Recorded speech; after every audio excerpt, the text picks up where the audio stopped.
নমস্কার, আমার গল্প পাঠ আসরে আপনাকে স্বাগত জানাচ্ছি। পড়ে শোনাচ্ছি শরৎচন্দ্র চট্টোপাধ্যায়ের ছোট গল্প ছবির দ্বিতীয় পর্ব। প্রায় অপরাহ্ন বেলায় মাস হয়ে রূপা বাঁধানো ময়ূরপঙ্খী গোযান যখন ময়দানে আসিয়া পৌঁছিল, তখন সমবেত জনমণ্ডলী প্রচণ্ড কলরবে কোলাহল করিয়া উঠিল। সে যুবতী, সে সুন্দরী, সে অবিবাহিতা এবং বিপুল ধনের অধিকারিণী। মানবের যৌবন রাজ্যে তাহার স্থান অতি উচ্চে, তাই এখানেও বহু মানের আসনটি তাহারই জন্য নির্দিষ্ট হইয়াছিল। সে আজ পুষ্পমাল্য বিতরণ করিবে। তাহার পর যে ভাগ্যবান এই রমণীর শিরে জয়মাল্যটি সর্বাগ্রে পড়াইয়া দিতে পারিবে, তাহার অদৃষ্টই আজ যেন জগতে হিংসা করিবার একমাত্র বস্তু। সজ্জিত অশ্বপৃষ্ঠে রক্তবর্ণ পোশাকে শহরীগণ উৎসাহ ও চাঞ্চল্যের আবেগ কষ্টে সংযত করিয়াছিল। দেখিলে মনে হয় আজ সংসারে তাহাদের অসাধ্য কিছু নাই।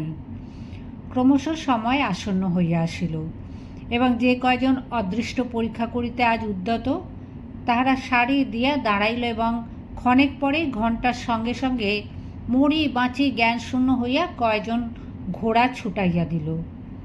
ইহা বীরত্ব, ইহা যুদ্ধের অংশ। মা শোয়ের পিতৃপিতামহগণ সকলেই যুদ্ধ ব্যবসায়ী। ইহার উন্মত্ত বেগ নারী হইলেও তাহার ধমনীতে বহমান ছিল। যে জয়ী হইবে, তাহাকে সমস্ত হৃদয় দিয়া সংবর্ধনা না করিবার সাধ্য তাহার ছিল না। তাই যখন ভিন্ন গ্রামবাসী এক অপরিচিত যুবক আরক্ত দেহে, কম্পিত মুখে, ক্লেদ সিক্ত হস্তে তাহার শিরে জয়মাল্য পড়াইয়া দিল, তখন তাহার আগ্রহের আতিশায্য অনেক সম্ভ্রান্ত রমণীর চক্ষে কটু বলিয়া ঠেকিল। ফিরবার পথে সে তাহাকে আপনার পার্শ্বে গাড়িতে স্থান দিল এবং সজল কণ্ঠে কহিল, আপনার জন্য আমি বড় ভয় পাইয়াছিলাম। একবার এমনও মনে হইয়াছিল, অত বড় উঁচু প্রাচীর কোনোরূপে যদি কোথাও পা ঠেকিয়া যায়। যুবক বিনয়ে ঘাড় হেঁট করিল, কিন্তু এই অসমসাহসী বলিষ্ঠ বীরের সহিত মাস হয়ে মনে মনে তাহার সেই দুর্বল কোমল ও সর্ববিষয়ে অপটু চিত্রকরের সহিত তুলনা না করিয়া পারিল না। এই যুবকটির নাম পৌথিন। কথায় কথায় পরিচয় হইলে জানা গেল ইনিও উচ্চবংশীয়, ইনিও ধনী এবং তাহাদেরই দূর আত্মীয়। মাস হয়ে আজ অনেককেই তাহার প্রাসাদে সান্ধ্যভোজে নিমন্ত্রণ করিয়াছিল। তাহারা এবং আরও বহু লোক ভিড় করিয়া গাড়ির সঙ্গে সঙ্গে আসিতেছিল। আনন্দের আগ্রহে তাহাদের তাণ্ডব নৃত্যোত্থিত ধুলার মেঘে ও সঙ্গীতের অসহ্য নিনাদে সন্ধ্যার আকাশ তখন একেবারে আচ্ছন্ন অভিভূত হইয়া পড়িতেছিল। এই ভয়ঙ্কর জনতা যখন তাহার বাটির সম্মুখ দিয়া অগ্রসর হইয়া গেল, তখন ক্ষণকালের নিমিত্ত বাথিন তাহার কাজ ফেলিয়া জানালায় আসিয়া নীরবে চাহিয়া রহিল। সান্ধ্যভোজের প্রসঙ্গে পরদিন মাস হয়ে বাথিনকে কহিল, কাল সন্ধ্যাটা আনন্দে কাটিল। অনেকেই দয়া করিয়া আসিয়াছিলেন, শুধু তোমার সময় ছিল না বলিয়া তোমাকে ডাকি নাই। সেই ছবিটা সে প্রাণপণে শেষ করিতেছিল, মুখ না তুলিয়াই বলিল, ভালোই করিয়াছিলে। এই বলিয়া সে কাজ করিতে লাগিল। বিস্ময়ে মাস হয়ে স্তম্ভিত হইয়া বসিয়া রহিল। কথার ভারে তাহার পেট ফুলিতেছিল। কাল বাথিন কাজের চাপে উৎসবে যোগ দিতে পারে নাই, তাই আজ অনেকক্ষণ ধরিয়া অনেক গল্প করিবার মনে করিয়াই সে আসিয়াছিল। কিন্তু সমস্তই উল্টা রকমের হইয়া গেল। কেবল একা একা প্রলাপ চলিতে পারে, কিন্তু আলাপের কাজ চলে না। তাই সে শুধু স্তব্ধ হইয়া বসিয়া রহিল। কিছুতেই অপরপক্ষের প্রবল ঔদাস্য ও গভীর নীরবতার রুদ্ধ দ্বার ঠেলিয়া ভেতরে প্রবেশ করিতে ভরসা করিল না। প্রতিদিন যে সকল ছোটোখাটো কাজগুলি সে করিয়া যায়, আর সেগুলিও পড়িয়া রহিল। কিছুতেই হাত দিতে তাহার প্রবৃত্তি হইল না। এইভাবে অনেকক্ষণ কাটিয়া গেল। একবার বাথিন মুখ তুলিল না, একবার একটা প্রশ্ন করিল না। কালকের অত বড় ব্যাপারের প্রতিও তাহার যেমন লেশমাত্র কৌতূহল নাই, কাজের ফাঁকে হাঁপ ফেলিবারও তাহার তেমনই অবসর নাই। বহুক্ষণ পর্যন্ত নিঃশব্দে কুণ্ঠিত ও লজ্জিত হইয়া থাকিয়া অবশেষে সে উঠিয়া দাঁড়াইয়া মৃদু কণ্ঠে কহিল, আজ আসি। বাথেন ছবির ওপর চোখ রাখিয়াই বলিল, এসো। যাবার সময় মাসওয়ের মনে হইল যেন সে এই লোকটির অন্তরের কথাটা বুঝিয়াছে। জিজ্ঞাসা করে, একবার সে ইচ্ছাও হইল বটে, কিন্তু মুখ খুলিতে পারিল না, নীরবেই বাহির হইয়া গেল। বাটিতে পা দিয়াই দেখিল পথিন বসিয়া আছে। গত রাত্রির আনন্দ উৎসবের জন্য ধন্যবাদ দিতে আসিয়াছিল। অতিথিকে মাসওয়ে যত্ন করিয়া বসাইল। লোকটা প্রথমে মাসওয়ের ঐশ্বর্যের কথা তুলিল, পরে তাহার বংশের কথা, তাহার পিতার খ্যাতির কথা, তাহার রাজোদ্যারের সম্ভ্রমের কথা, এমনি কত কি সে অনর্গল বকিয়া যাইতে লাগিল। এ সকল কতকবা সে শুনিল, কতকবা তাহার অন্যমনস্ক কানে পৌঁছিল না। কিন্তু লোকটা শুধু বলিষ্ঠ এবং অতি সাহসী ঘোড়সওয়ারই নয়, সে অত্যন্ত ধূর্ত। মাসওয়ের এই ঔদাসীন্য তাহার অগোচর রহিল না। সে মান্দালের রাজপরিবারের প্রসঙ্গ তুলিয়া অবশেষে যখন সৌন্দর্যের আলোচনা শুরু করিল এবং কৃত্রিম সারল্যে পরিপূর্ণ হইয়া এই রমণীকে লক্ষ্য এবং উপলক্ষ্য করিয়া বারংবার তাহার রূপ ও যৌবনের ইঙ্গিত করিতে লাগিল, তখন তাহার মনে মনে অতিশয় লজ্জা করিতে লাগিল বটে, কিন্তু একটা অপরূপ আনন্দ ও গৌরব অনুভব না করিয়াও থাকিতে পারিল না। এবং আলাপ শেষ হইলে পথিন বিদায় গ্রহণ করিল।